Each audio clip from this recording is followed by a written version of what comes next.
Hey guys, Manitove here again. Just gonna hop right on and into it. We got a guild war that I'm gonna go over, so let's go ahead and take a look and see how it went. Alright, this first round I am taking on a light paladin, dual beast monk, and second round I decided to play around a little bit, playing with Belager, Water Fairy King, and Iunu, the Water Whore, Anubis. Or Wind Anubis, sorry. That's versus a Sierra, Daphnis, and Bastet. Alright. First round, I brought in the Dark Werewolf to tank the Jean, and I figured with the defense break on the Dark Werewolf's passive that I'd be able to nuke through anything that the any part of the defense that they may have out, honestly. Recorded this a few days ago, so I don't remember exactly what happened.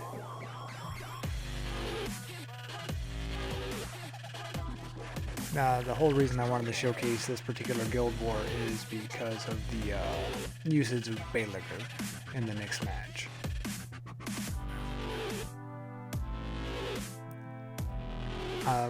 As I've said before in multiple one of my videos, I really do enjoy using the Dark Werewolf to tank out the light units, especially like Jean or Lauren, which are pretty meta heavy right now, both in RTA, Guild War, and Siege. As you can see, this was pretty easily sustained. Velajewel was there. Once again, mine is on a crit damage build. Mine is on a speed crit damage attack, or speed crit damage defense, because he does defense scaling damage. So essentially I have 2 DPS and a support. Now this one I thought I'd just have some fun with. I was hoping that the Daphnis would be able to one-shot my Wind Anubis, but Daphnis derps, so it just prolongs the match. I specifically brought in the Water Fairy King to tank the Sierra, hoping that both would die. That would maximize the amount of stacks that my Belager gets during the match. As you can see, it took him almost 3 turns to finally kill a unit, and mind you, my Iunu or Water Fairy King is not very tanky at all. Now once Belager got 5 stacks, cleaned up that side pretty quickly. Pretty easy match. I was just trying to find ways to clear my guild wars a little bit faster, because after 2,000 days of doing this, it does get a little redundant. Alright, so moving on to the next match here. Once again, going with that Belager comp. This time I substituted Iunu out for Jemire. Once again, taking on an Odin, Perna, and Wusa. Second round, I am taking on Double Paladin and Daphnis. But hop right on in. Now, once again, I figured Wusa would move first, giving Odin stacks. So I wanted Odin to go after my Water Fairy King, which he did. Perna hit a little harder than I expected, but it's okay. I figured I'd have some time to build up the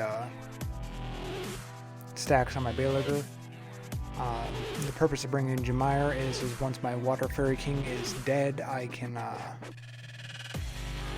bring him back, or refresh his passive, Vengeful Wrath or whatever. So Water Fairy King dies, comes back, pops some damage. Do a refresh. I have 5 stacks on Belager, so it should take out the Odin pretty quickly. And pretty much GG from there. Belager is a real fun unit, if you guys haven't noticed, from the BJR5. Because of that particular raid setup, I've maximized the damage output on my Belager. So I figured, since my best rage set was in use for this particular unit, I would find other ways to involve that particular unit rather than just having that rage set sit on the sidelines. Once again, Daphnis derps. You know, when you want Daphnis to use his S3 on a particular unit, a good chance he's not going to do it. And the whole reason I brought this unit in here was for them to kill the Leo, so he can come back with attack buff, and then I could nuke one of the paladins, but it didn't work out.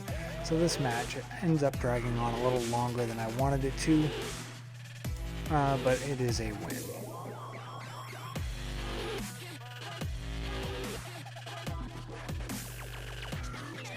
Would love to get my hands on the Daphnis myself, given my current RTA struggles. I think it would be a functional counter pick for me. It's a good unit. I really do enjoy it. I wanted one since before they buffed him, because he was always a decent unit in my eyes.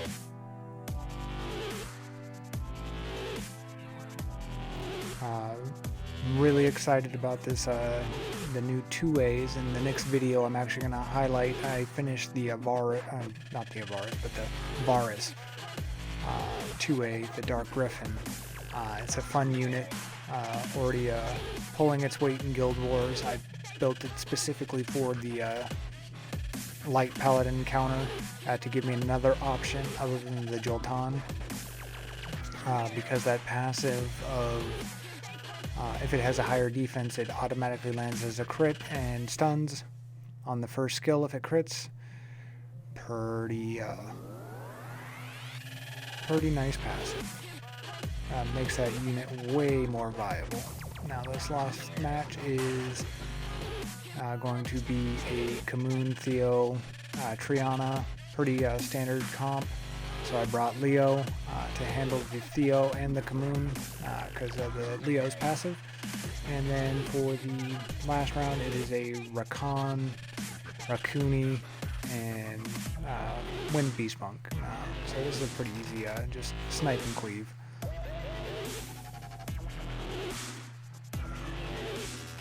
I figured I'd bring Fran this time for the attack buff and the immunity buff. Attack buff goes a long way with Dragon Knights and with Perna. So my Fran isn't optimized for Guild Wars or for RTA or Siege for that matter. I don't use my Fran in that way that often. Mine's more of a PvE build. I built it PvE when I first got it, and that's the way I've pretty much left it, even though it is a very meta-relevant unit. I don't have the Vio set. I don't have a Vio set good enough to justify using it, retooling it in either Guild Wars or RTA, so I just leave it as is. I have other units that I have tooled for RTA that I find more viability in, like Vela Jewel. The 3-turn immunity is pretty good, and it's usually a force ban in certain situations. Now, other than my Perna dying, I mean, this pretty much went as I expected. I think this one drags on a little bit, so I just stop healing my Leo up until I can get a Torrent off, because it's a pretty tanky Kamoon, so my elemental disadvantage isn't going to allow me to break the shield without ignore defense. That and stacking dots on a shield unit usually helps, so that was the idea behind it.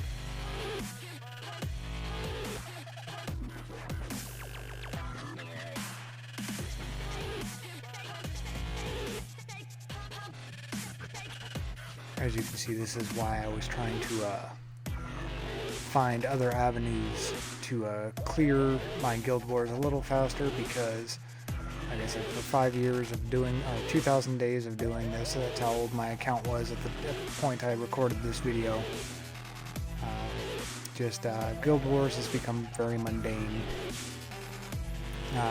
So mundane, actually, that this week, me and one of my guildies decided that we were going to have a challenge to see who can get the most victories over the course of 1 week in a 2v3 situation.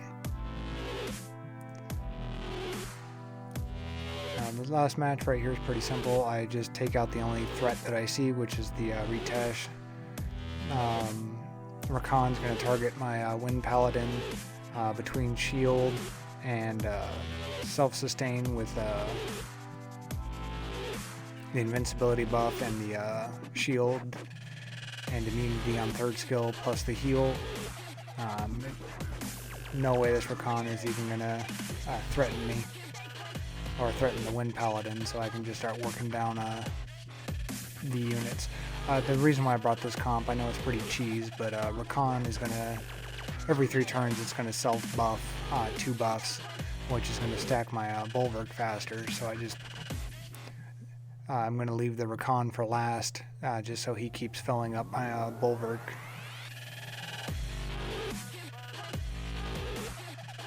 So it was a pretty easy match. Nothing overly exciting here.